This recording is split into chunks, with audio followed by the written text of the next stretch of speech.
morning, guests. Welcome to everyone. We're going to start out with an invocation, as always. Steve Patterson, would you please lead us in prayer? Heavenly Father, we thank you so much for allowing us to gather here today as Lions and friends. We're thankful for all of the blessings that we have, that you have given us as individual members and as a club. We pray your blessing on the food that we eat today, that it will strengthen our bodies and our love for you and particularly for each other. Amen. Amen. Keith Stark, will you please lead us in our pledge to the flag? I pledge allegiance to the flag of the United States of America and to the republic for which it stands, one nation, under God, indivisible, with liberty and justice for all. And please join me in singing, "Oh, beautiful for spacious skies, for amber waves of grain, for purple mountains' majesty, above the fruited plain. America, America, God shed his grace on thee, and crown thy good with brotherhood, from sea to shining sea." Beautiful, Lions. Okay, play ball. In fact, I'm going to take out this list here of people who have signed up to help open our meetings, coffee stain and all, but I'm going to pass it around again and see if we can get a few more folks. I think the few that have signed it may be getting tired of always being asked all the time. So let me pass it around the tables and away we go. If you want to put your name anywhere on the list, you're more than welcome. Okay. That being said, I think we have some guests here today. In fact, we got a lot of folks here today. I tried counting 3 times, but y'all wouldn't sit still long enough. Just kept moving around. I gave up after the 3rd attempt, but I do know that if I'm anywhere close, we have 50 or more people in the house today. Okay, Lion Tamers, tell us about our guests. President Cheryl, Lions and guests. We have many. We have G.D. Miller and from Vancouver, and Susan Miller from Vancouver.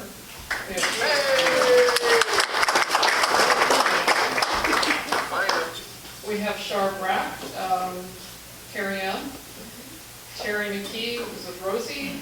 We have Saul Vidal and Hal Bornstead with Greg Burke.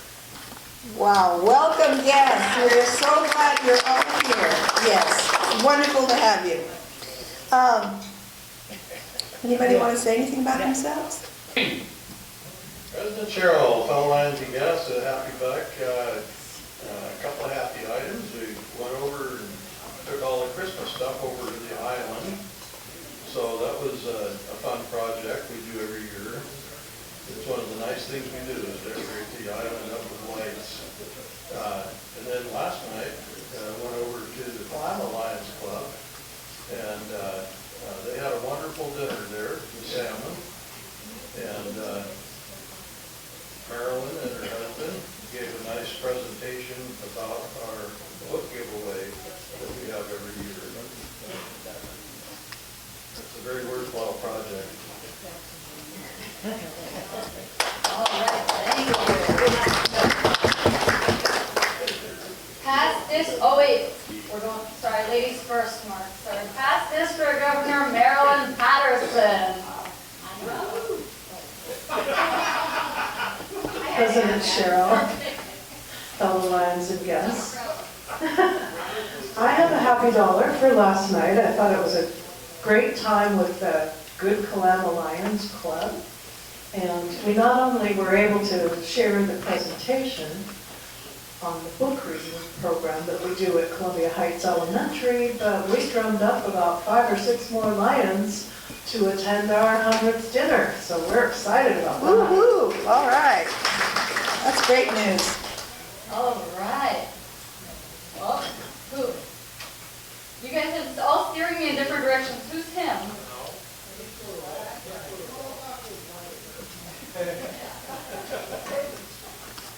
Lion? Oh, you wanted me to give it to you? Oh, you're confusing me. I know blonde hair, but you're confusing me. The airport called. We gotta move along here, Sula. Why do you have 20 bucks? What are you gonna do with that 20 bucks? Oh, okay. But JD talked about us being so generous, so maybe you want to give us the full 20.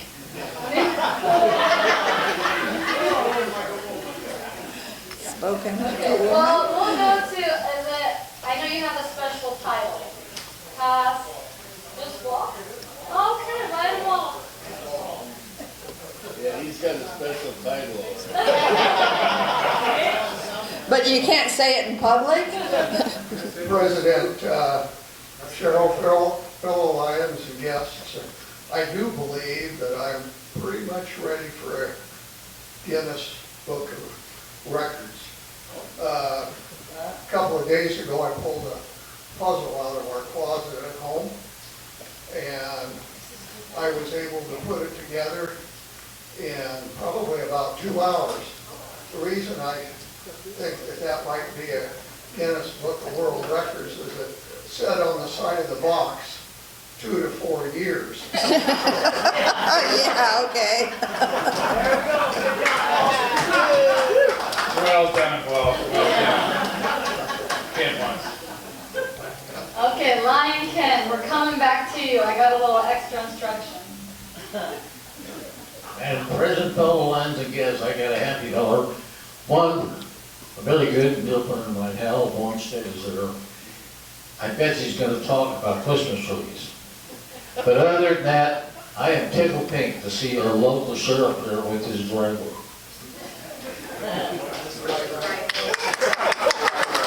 For this driver. Past District Governor Mark Kelch. Give you his address. You can go. President Cheryl, fellow Lions guests, my weekly $5 with JD present. It reminded me, did you know that most bald men still have a comb? They just can't part with it?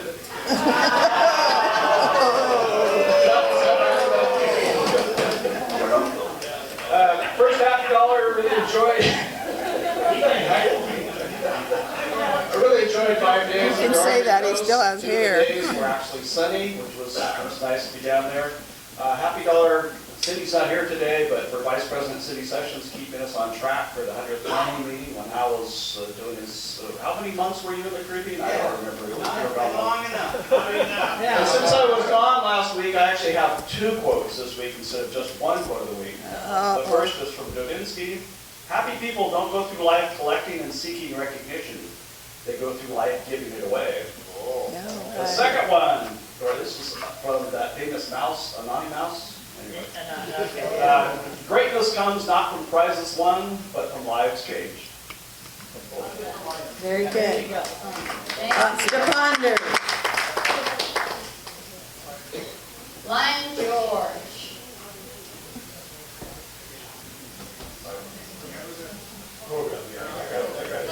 President Cheryl, fellow Lions and guests, a few happy bucks. One is to see Dick Torrison back. I understand now we may be Stint Brothers, if there's such a thing. Stint Brothers. Congratulations, Buck, to Eric. Yeah. Well, I have to be careful about our future guest speakers. We don't want to get a quorum in the room.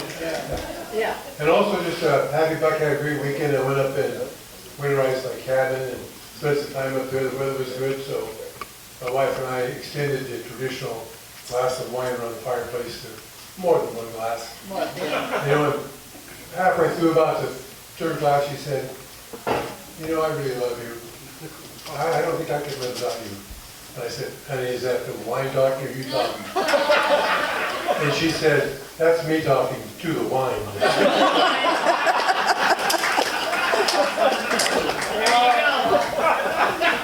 Past Council Chair Hal. Thank you, tail twisters. Well, actually, it's hiding under there. President Cheryl Phil Lyons, I guess, happy $10. 5 of this is for all those people that I forgot to bring chocolate back from Grenada. I'm so sorry about that. Sure you are. Yeah. The other one is Eric, stand up again. Not only is he winning an election, his application for the 100th anniversary was number 200. Whoa.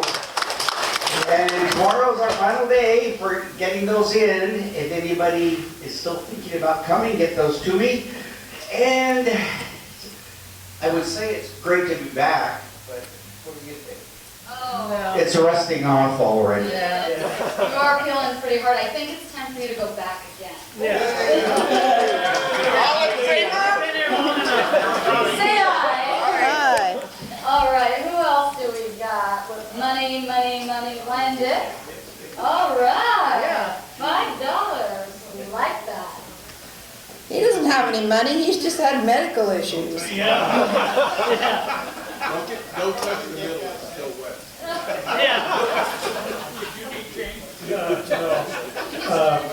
I've got to apologize for President myself. who? President who?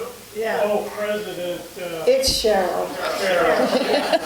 And the rest of you bunch. It's been a long 4 weeks when I had my attack. Event is better, yeah, okay. And it's slow going, and they're telling me it'll probably be another couple months of me not doing nothing. So, good thing I have a good wife that will do all the yard work and everything. That's not nice. Okay. Anyway, thank you guys all for, hope you said something decent about me. Thank you. Silly boy. Yeah. Great to have you back, Dick. That means you're gonna miss the work party tomorrow? Yeah. Probably. Doctor's orders, I can't do anything. Yeah. Can you send your wife? Yeah, bring the donuts. If you call and ask her, Steve. Yeah. Okay. Carrie Ann Patero. Yeah. Breaking with some cash. There we go. Demolition Derby girl. First Vice President, Carrie Ann. President Cheryl, fellow Lions and guests, I just want to say a big thank you to everyone for thinking of me while I've been out. And I have to say that I chose to sit at the best looking table today. So look at this crowd that I'm sitting with. I think we've won the best looking group. What is she saying about this guy? Oh, man. All right, who paid her? Let's not take a Yeah, let's not go through that. Yeah. Okay. Yeah. Let's go, Eric? newly elected Lion Eric. President Cheryl, fellow Lions and guests, I'm just super happy that election season is over. How many you are? $5 just for that, right, Eric? All right. Pass something great. Yeah. Pass the current zone chair, or pass zone chair. Way fast, way fast. President Cheryl, fellow Lions and guests, this is a happy bucks for Eric. First tryout, got to be elected, and that is absolutely tremendous. Looking forward to seeing what you do. Yeah. Good grief, is that Bob Bogason? No. That's Hal Bornstead. No. Give me that dang knife. Hey, what is it? Quick guess. It takes $1 in your hand to do it. Hey. I'll pay it. Okay, all right. President Cheryl, Hi. and all you other people, I know half of you. Everybody here, at least half of you, have been in to buy a Christmas tree at Council Elks Lodge. It was coming in, you can. Yeah, sure he did. And I run the tree lot. And believe it or not, with inflation and everything else, we are gonna hold our prices this year, the same as it was last year. So I expect to see all of your smiling faces down there again this year, and donate to my cause. Thank you.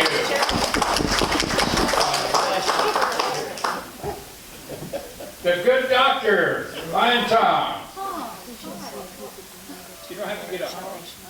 I won't.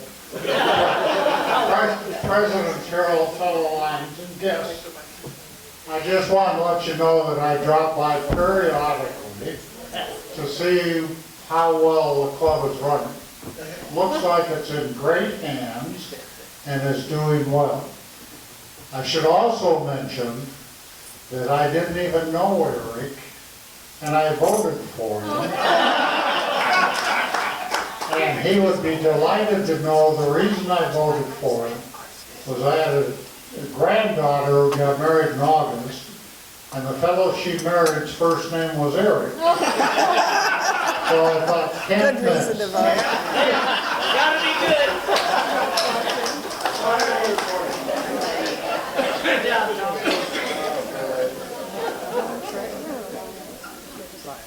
Lion Pat. Past president, Lion Pat. Yeah.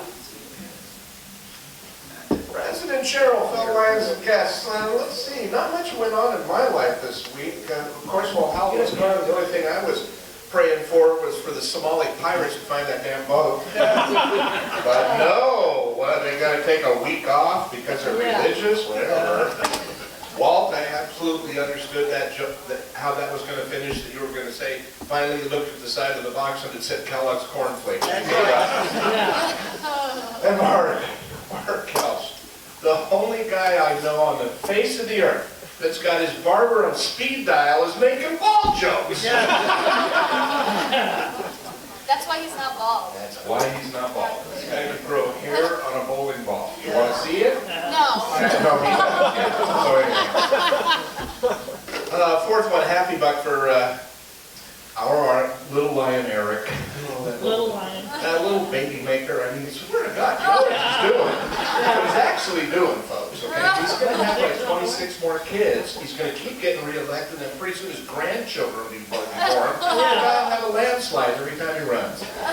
Actually, congratulations, sir, on an exceptionally fair, thoughtful, clean campaign. That was absolutely the best in all the races. Truly, congratulations. The final one, of course, there comes a time in every Lion's life when he's got to let go of a couple of things. And so, these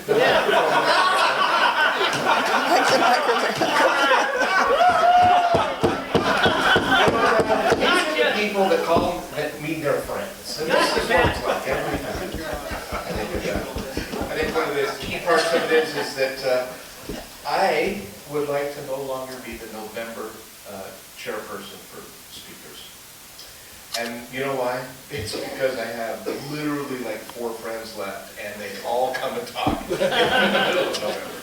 Yeah, but you gotta finish out the month. Yes, I will. Next year is I promise. okay. I absolutely promise. So, anyway, contact Larry Hampson if you happen to have some folks you'd like to come, because it's time to have this job move on. All right, we're done. Done, okay. All right. Thank you, Lions, for your generous contributions and a few laughs along the way, too. It's time for our program. So, Lion Pat, you're back up again. Yeah. Thank you, Lion Cheryl. Fellows and guests.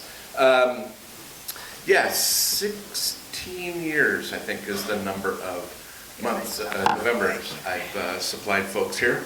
I am proud to have done that, and for the last 4 or 5 years. My favorite one is the guy that's sitting beside me right now. You know, sometimes you meet people because of adversity in the world, and you know that truly there is a stellar human being. Were you speeding? I was not. I was crawling through the parking lot. Were you drunk? No. We have actually never had a professional encounter, have we? I don't think so. No, you don't think so. It's always been- It's always been highly unprofessional. I saw you two at the golf tournament. Yeah, that's why I said, I just covered that up, but it's always highly unprofessional. The key is that Brad's one of those human beings that figured out a way to be the right kind of gentle man early on, and he's done it his entire career. And most all of the officers that I've ever had the chance to work with over the years have said the same thing, that he's just one of those guys. I am truly honored to present my friend, Sheriff Brad Thurman.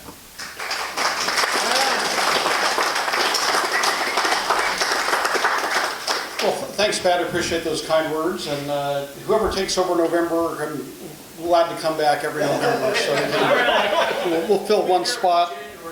January? Yeah. Well, I think I got Hell's lined up for October there. He's always been waiting patiently and scooping out. But I do appreciate the invitation. And my wife's out of town for a few days, so I really appreciate a good meal. So that's the most important thing. So being here. But one thing I want to say about Pat, I didn't say President Cheryl. That's okay. President Cheryl Lyons, I think I screwed up there. But one thing about Pat, he's since Justin DeRosier passed away, our deputy, he's supported the family, the scholarship fund. He's printed, I don't know how many tens of thousands of stickers. 38,000 recognizing law enforcement. And every year they have there's a golf tournament to support the scholarship fund. The fifth tournament was this year. And every year Pat and we go together and we sponsor a hole, and we have a good time there. Hole number 4, I think, if I remember correctly. 4 or 5, somewhere there.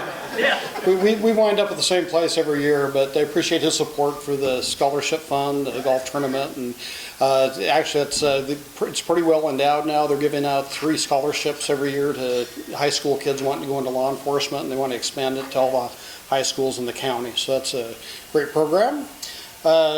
I brought Chief Criminal Deputy Troy Brightbill here to do the main presentation, but just to kind of overview, I know I've been coming, I think this is probably the 4th year I've been here. We've talked about how law enforcement's kind of been a rough patch for us the last few years, the legislature and so-called reform. The reform I don't think has really worked out too well for us. So we have a lot less people in prison, murders are up, stolen cars, until this past, I think we went into effect August 15th was when the new drug law went into effect. We essentially didn't have a drug law for a couple of years, and we got it back. It's a misdemeanor, but still we have some teeth. We can put people in jail, so we're making a comeback there. Maybe you followed what's gone down in Oregon. The Measure 110, they legalized hard drugs, and things have just gone to hell down there, and they're realizing that now. So I think our legislature is coming around. They've given us some more authority back that we had in terms of who we can pursue and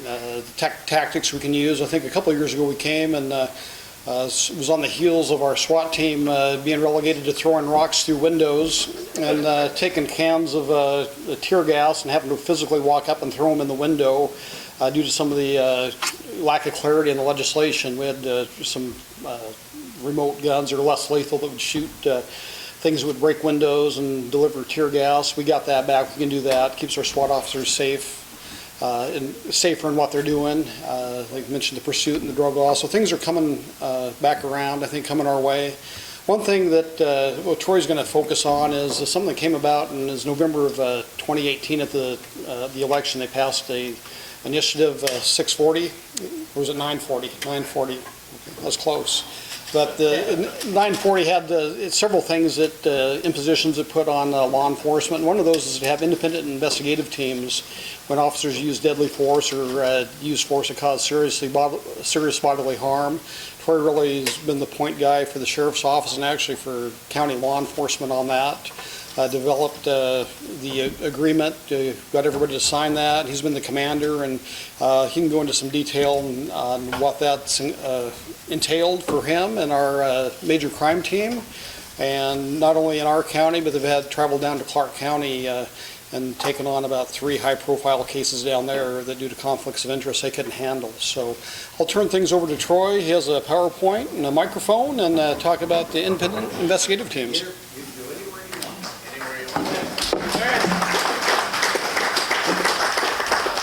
Stand case you need your Yeah. See if I can do this right.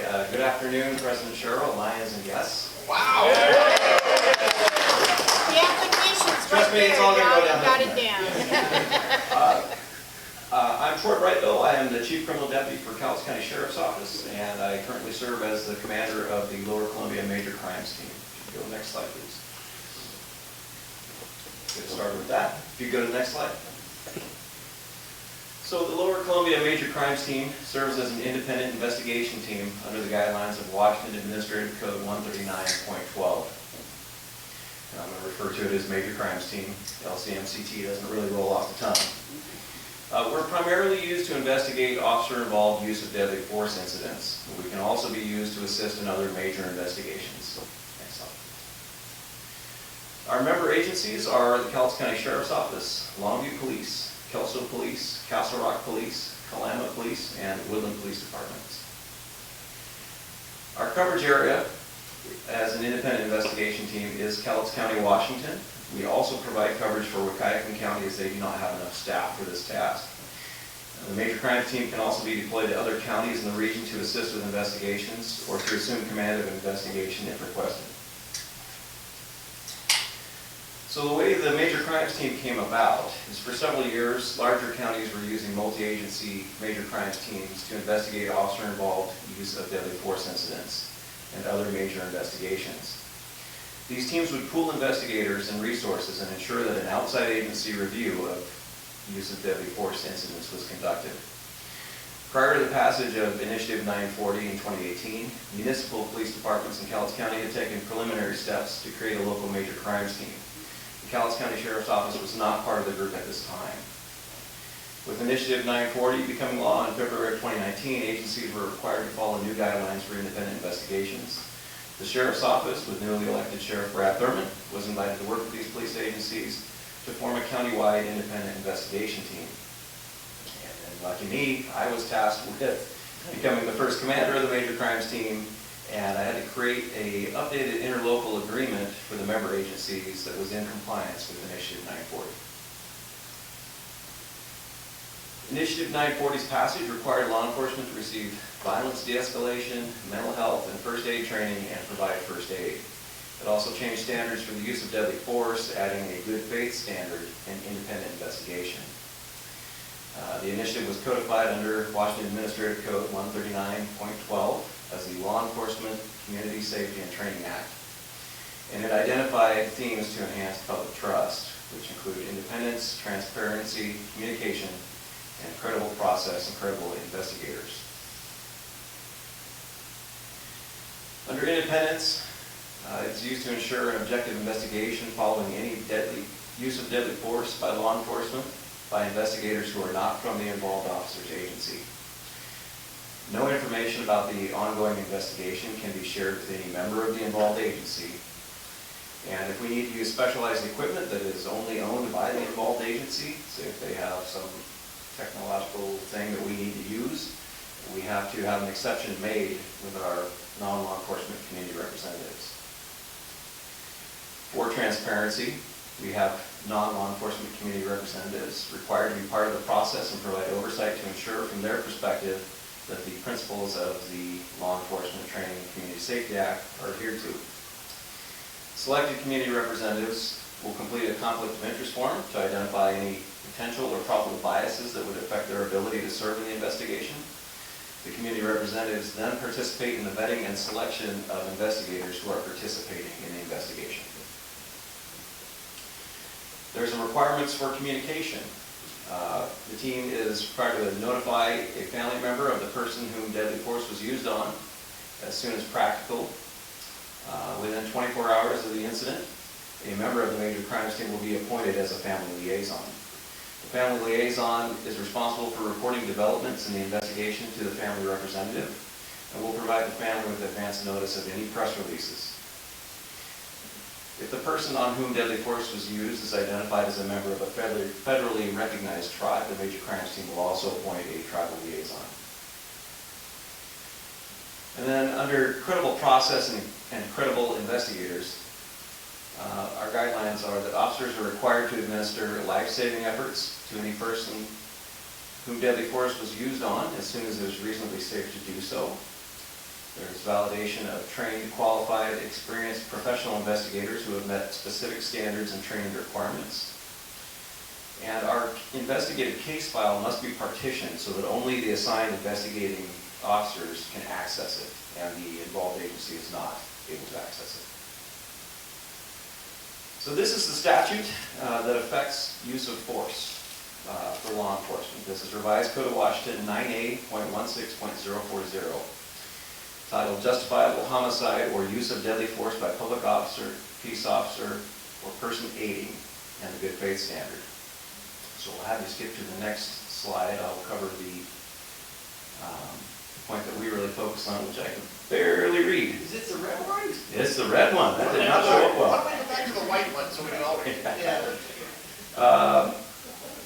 It says a peace officer shall not be held criminally liable for using deadly force in good faith, where good faith is an objective standard, which shall consider all facts, circumstances, and information known to the officer at the time to determine whether a similarly situated, reasonable officer would have believed that the use of deadly force was necessary to prevent death or serious physical harm to the officer or another individual.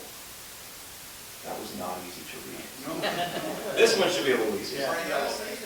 So when the major crimes team is activated, this is typically the path that it progresses. When we have an officer involved in use of deadly force, now it is mandatory for an independent investigation if the person on whom force was used suffers a serious bodily injury or death. But we have deployed in other circumstances where no one is injured, just to utilize the team. So in the event of an officer involved in use of deadly force, the venue agency, the jurisdiction where it occurred, will request the major crimes team to conduct an investigation.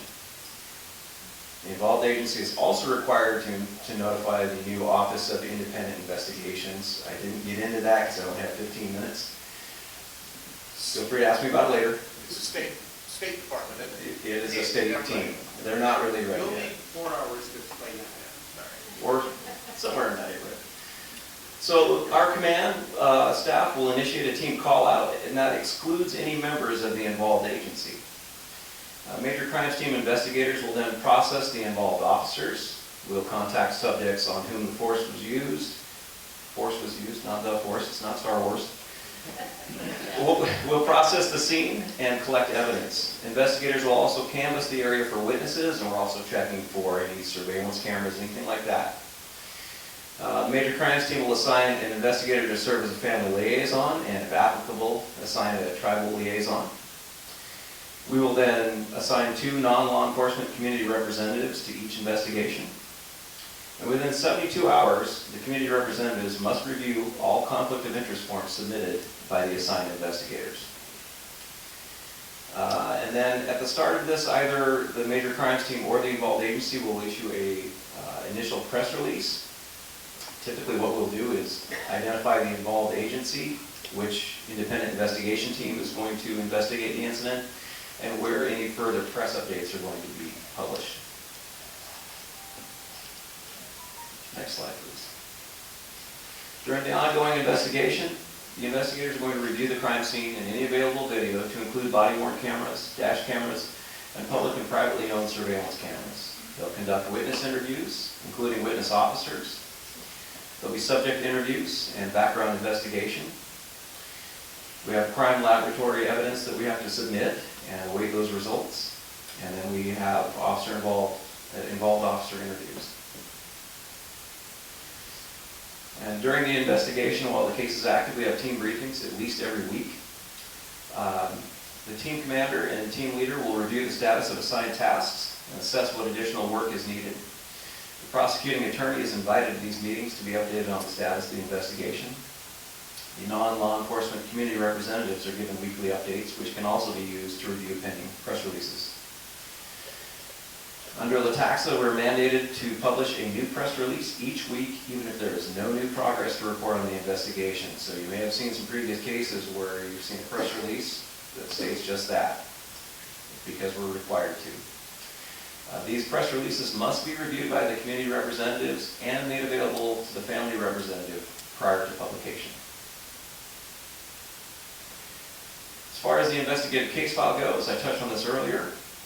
We have a report management system where we can partition the case file. We set up specific groups so that only the agencies that are involved in the investigation and not the agency, the officer that used force, can access it. And that is limited to the investigators on the team.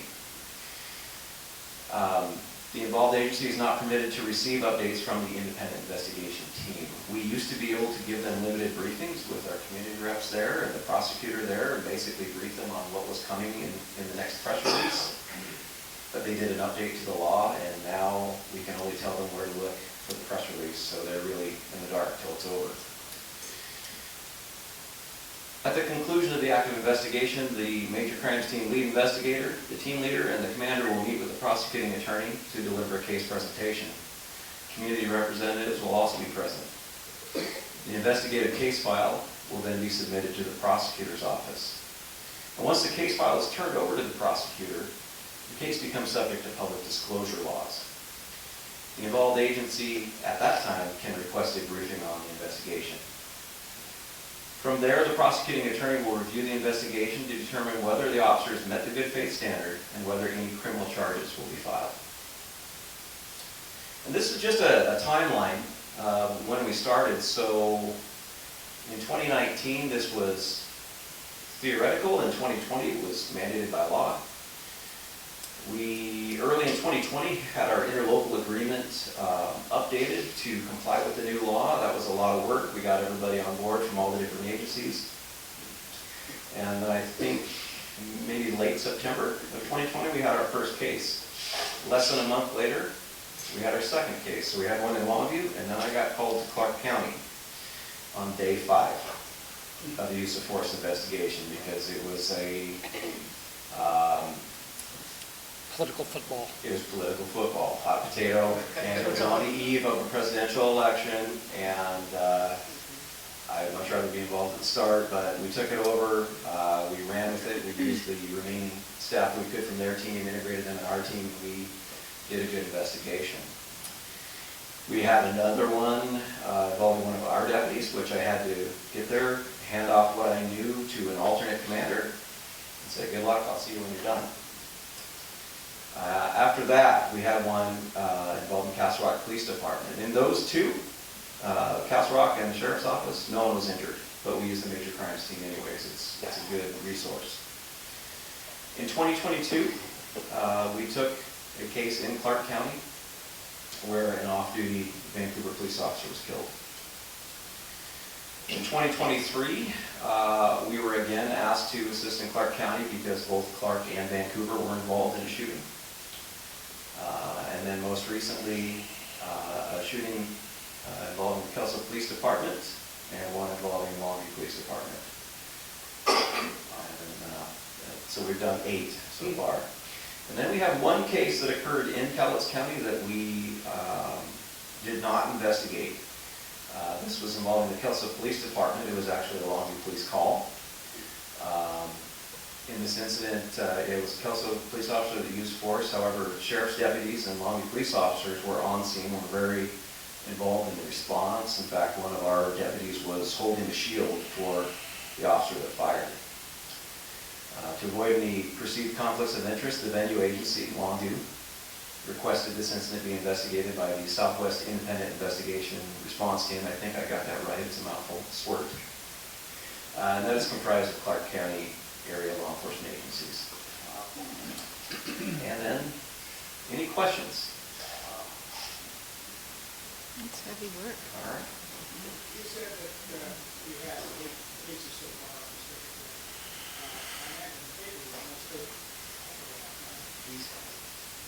Each of these cases, if it's straightforward, probably takes at least a month out of my life, and all the investigators assigned.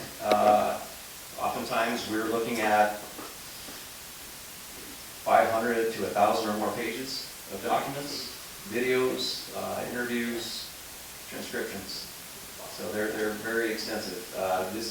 These are treated like the thoroughness of a homicide investigation. they're some of the most involved work that we do in law enforcement. Go ahead. Doesn't the chief criminal deputy have other responsibilities? If you see my name out there, it's because I'm our public information officer. I'm also our patrol and detectives chief. I'm a SWAT commander. I handle our evidence Oh, he's system. chauffeur, we heard. Yeah. No, he drove. Don't, those traffic complaints, those aren't me. Would you like to be the program chair for November? Sounds like you got a little time. No, actually, a real question. So, it must be exceptionally difficult to be on a scene with a gun pulled, and if it's you or some other officer pulling it, and then having to give first aid to the person who you just shot. It's got to be just mind-numbing. And so the way that the statute reads, I'm paraphrasing, is as soon as it is reasonably safe to do so, they don't have to risk getting shot to administer aid. They can wait till they have appropriate cover to move up. Oftentimes, they're utilizing a shield or some other means of cover. Yeah, we were very vocal about that requirement, that we needed to specify that we can't just throw our lives away. We have to be able to do things safely. Hi. Two questions. Do you have a gang task force or a need for a gang task force? We have two different proactive teams in the county that are department specific. Longview Police has their street crimes unit, and the Sheriff's Office has our crime reduction team. That's part of their duties.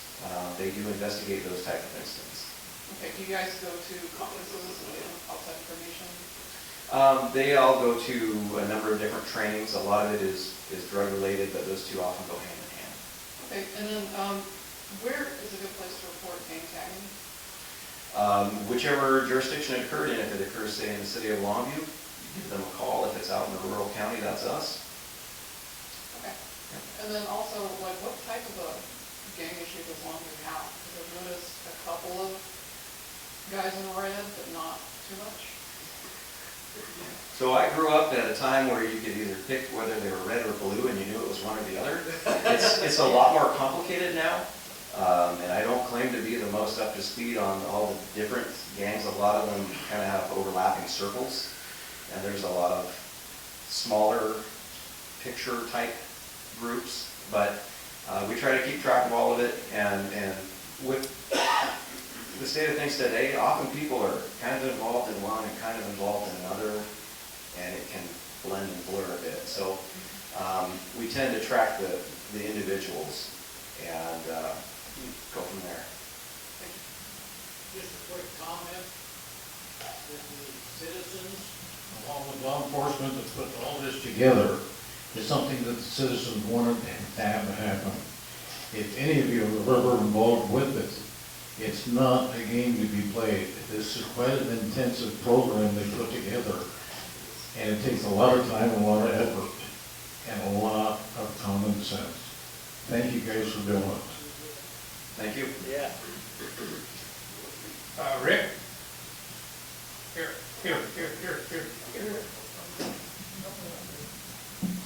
On the Public Disclosure Act, is that only in effect at the end of the paperwork, or can they jump in the middle?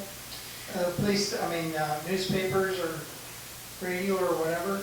So we don't have to release any of the records while the case is active, while we're doing an active investigation, but it's considered to no longer be in the active phase of the investigation once we submit that case file to the prosecutor. Once it goes to the prosecutor, it's subject to public disclosure requests. There are other teams where they will not take that step until they get toxicological results back from the lab.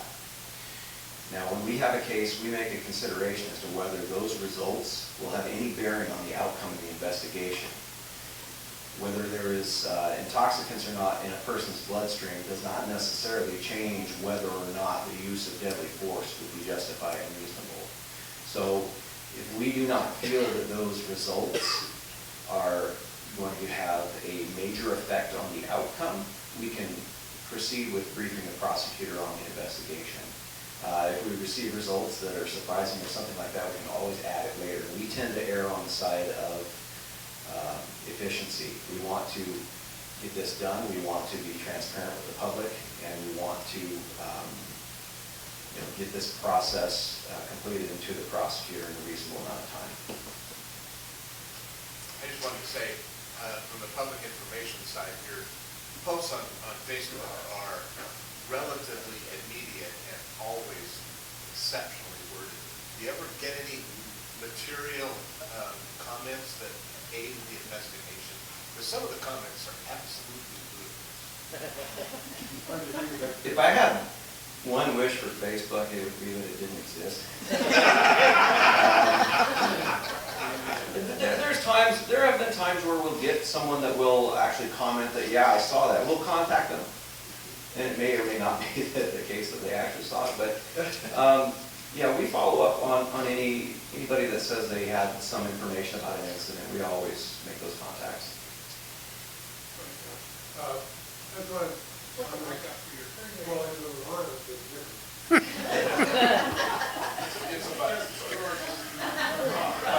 He was a commissioner, he has to have someone to push the button. I just want to, Sheriff, I want to thank you for the professional reputation your department has now. These are difficult times. Quick question probably for the Sheriff. Troy mentioned mental health training. I'm wondering how important that mental health training is getting of mental health tax is. I know it's up for reconsideration. Yeah, so part of our requirements of the state training is there's a 2-hour block of training they put out every year that we have to do that's mandated. And most of our deputies have gone through a week-long course in crisis intervention. That goes back probably at least 10 or 15 years where we do that. But as far as mental health tax goes, we have a team that works with us. There's 4 mental health professionals available. We cover 7 days a week doing that. And as former Commissioner Rader mentioned, mental health tax is under consideration by the commissioners currently. Last I was aware, they have it included in the budget for next year. It is under, I guess it's going to expire by March in 2024 if they don't renew it. That funds the drug court, also attorneys in the public defense office, the prosecutor's office, jail staff. The jail gets over $1 million for a mental health counselor and some corrections officers, and as well as our program. So I know taxation's a big issue, but it's 1/10 of 1%. It's not a whole lot of money out of our pockets, but it does a lot of good.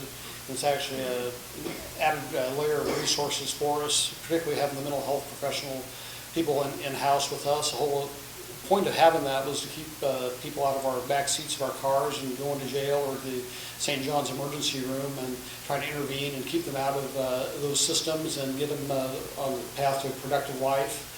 And I think it's been a successful program. A lot of times you can't predict or quantify what prevention does, what didn't happen. And a lot of what they're doing is preventing things from actually happening. And I know there's at least one commissioner who wants stats on everything.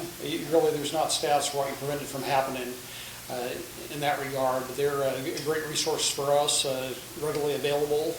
Without them, we'd be waiting a while. There's a mobile crisis team, but they're spread pretty thin and have to wait longer. And they really don't have the time to spend time with these folks and checking with them on a regular basis to keep them heading down the right path. But I think it's been very important and vital resources for all across the criminal justice system. Yes, thank you, Pat. We have to take the meeting away from you for the next few minutes, but if there are any additional questions, you have maybe 5 minutes after to answer. Briefly, yeah. Yeah, okay. All right, let's move on then. Sunshine report. I think there was a card back there. Do you want to tell us about it, Ann? President Cheryl, Lions and guests, we have a card back here for Mike Boland, and I would refer to Greg.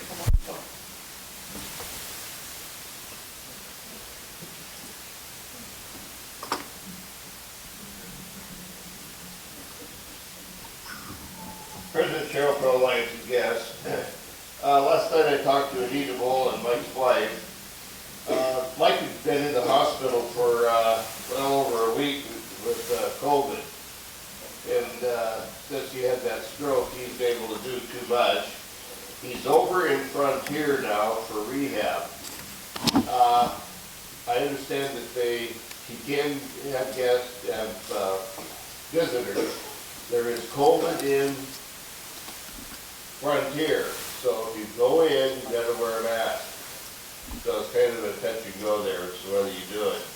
I also talked to David Breeze. Last summer, he had a stroke, kind of knocked him on his keister, and he's getting better. His wife is babysitting kids, probably grandkids, and if somebody could pick him up and bring him to a meeting, he lives out on west of town on Beverly Street. So if there's somebody that lives out in that area, boy, Dave would love to come to the meetings.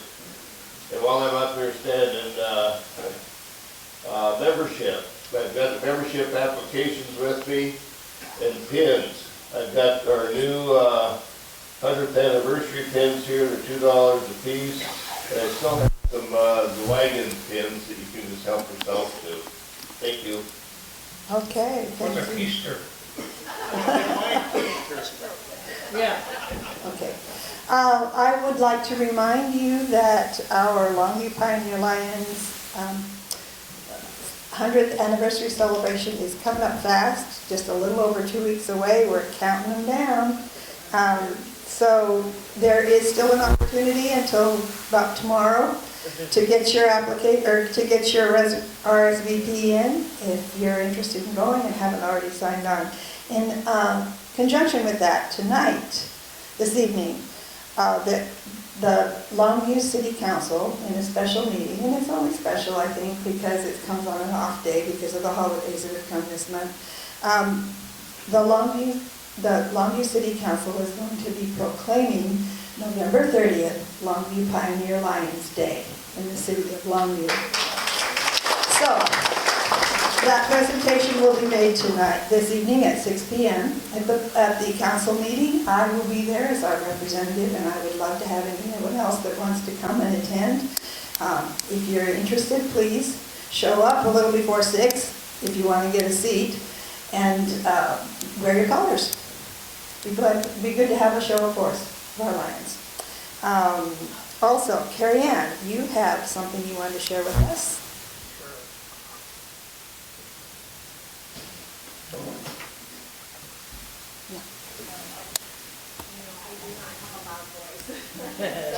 President Cheryl, fellow Lions and guests, we have sign-ups back there. Ann has the sign-up sheet. Please consider signing up.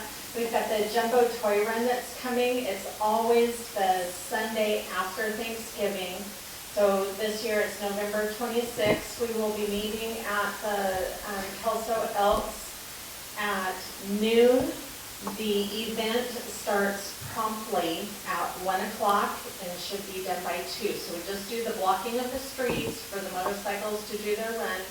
And we'll be collecting toys as well. So if you're interested in bringing a toy to the meeting or to the event, please feel free to do so.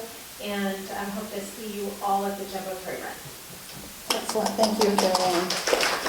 Also, I wanted to share with the club that we are looking for someone to chair the Salvation Army bell ringing effort this year. And we are going to be needing some volunteers to sign up to take shifts, and we need a chair to contact the project person at the Salvation Army and find out what shifts are available. So if you're interested in that project and want to round up that particular effort this year, please let me know immediately. Bell ringing will be starting in a couple of weeks from now. Rex, I think you had something you wanted to share with the group. President Cheryl, fellow Lions and guests. Tomorrow morning at around 7, we'll be over at the Lions Island putting up Christmas lights with the city. And we'll be working most of the day getting stuff up. And Saturday morning at 9 o'clock, I'll have another work party. It'll be a short one, only about 3 hours, because I have an obligation for in the afternoon. And then at the end of that one, when I leave at noon, I'll reassess. Probably if we need more, we'll schedule one for the following Monday. finish everything up. Thanks, Rex. I think it finishes up everything that we can't wait until next week, but, oh, Rick, you had something?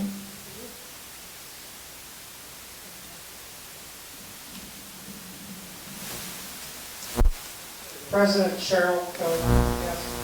I was approached a couple of weeks ago about a gentleman that was not going to come to a meeting because he didn't have the money to buy lunch.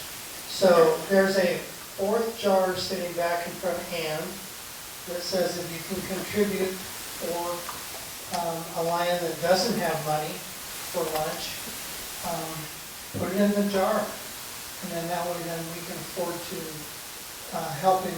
But I'd hate to see somebody stay home because they don't have the money for lunch. What's that? George had money today. So anyway, there's a jar back there if you have extra money and you want to help support a lion that can't afford it. There's a jar full. Yeah, so put a buck or two in the jar once in a while. Okay. Senility, do we have any? Oh, I don't even know where. Leroy's right there, he's staring off into space. Okay. Can we give the sheriff his mug? Yes, we can. Before, Leroy, while you're looking that up, I am going to take care of something I was derelict to do. I want you to have, for speaking to us today, Sheriff Thurman and Officer Brightbill, a couple of our mugs for your favorite off-duty beverage. And of course, there are applications for stuff in those mugs because from your presentation we realize you don't have very much to do. So if you're interested in joining this esteemed group, you're welcome. Retire someday.